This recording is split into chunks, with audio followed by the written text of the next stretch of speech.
Hi అండి, welcome back to family buddies cooker channel. Market నుంచి ఒక కాలీఫ్లవర్ తీసుకొచ్చాను. ఒక చిన్న టిప్ అండి, మీరు కింద గ్రీన్ స్టెమ్ కట్ చేయనంతసేపు కాలీఫ్లవర్ మ్యాక్సిమం బయట స్టోర్ చేసేసుకోవచ్చు. 4 to 5 days అయితే ఈజీగా ఉంటుంది. నేను కూడా అలాగే ఉంచి, నేను తెచ్చి 4 days అవుతుంది. సో అలా ఉంచి కట్ చేశాను. మిగిలింది ఇప్పుడు మాత్రం ఫ్రిడ్జ్లో పెట్టేసుకోవాలి. కావాల్సినంత తీసుకున్న దాన్ని చిన్న చిన్న ముక్కలుగా ఇలా తుంచుకున్నాను. తర్వాత ఏదైనా ఎక్సెస్ ఉంటే కట్ చేసుకున్నాను. చూస్తే ఇన్ని ముక్కలు అయ్యాయి.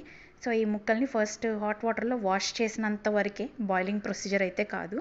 సో ముందైతే ఒక గిన్నె పెట్టుకొని ఆ గిన్నెలో బాయిలింగ్ అయ్యేంత వాటర్ బాయిల్ అయ్యాక ఈ ముక్కలు వేసుకున్నాను. వేసుకున్నాక కూడా ఒక్కసారి కొంచెం మళ్ళీ వాటర్ తగ్గిపోతుంది కదా టెంపరేచర్, అది ఒకసారి బాయిల్ అయ్యేదాకా ఉంచాను. తర్వాత వెంటనే స్టవ్ ఆఫ్ చేసేసుకున్నాను. నేను ఇది ఫ్రై లాగా కుక్ చేస్తున్నాను కాబట్టి 2 ఆనియన్స్ తీసుకొని వాటిని చిన్న చిన్న ముక్కలుగా కట్ చేసుకున్నాను. తర్వాత దీనిలోకి ఒక గ్రీన్ చిల్లీ తీసుకున్నాను, ఒకటే, ఎందుకంటే నాకు అది స్పైసీ. మీకు స్పైసీ లేకపోతే ఇంకోటి వేసుకోవచ్చు.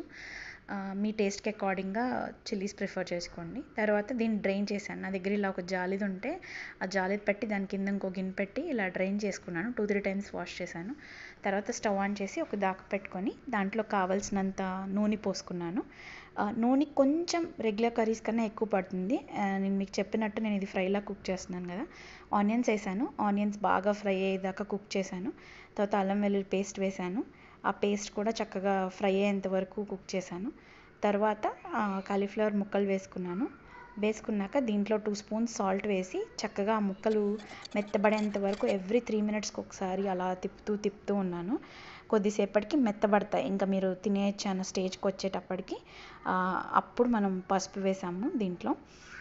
పసుపు వేసాక 1 నిమిషం తిప్పేసుకొని తర్వాత కారం వేసి మంచిగా తిప్పుకున్నాక కొంచెం గరం మసాలా వేసాను, మీరు చూసారు కదా. ఆ తర్వాత టేస్ట్ చూస్తే కొంచెం సాల్ట్ తగ్గింది. సో మళ్ళీ ఒకసారి సాల్ట్ వేసుకొని తర్వాత ధనియాల పౌడర్ వేసుకున్నాను. ఈ రెసిపీలో ఈ ధనియాల పౌడర్ చాలా టేస్టీగా అనిపిస్తుంది, లాస్ట్లో యాడ్ చేసుకోండి. యాడ్ చేసుకున్నాక స్టవ్ ఆఫ్ చేసేసాను. అంతేనండి, కాలీఫ్లవర్ కర్రీ చాలా టేస్టీగా ఉంటుంది. సో ఇంతే అండి video. Thank you so much for supporting us. Please do like and share, subscribe to our channel. Obviously మా వాడికి పెడతాను, చాలా ఇష్టమైన కర్రీ. సో వాడేమన్నాడో వాడి వాయిస్లో మీరే వినేయండి. Please subscribe.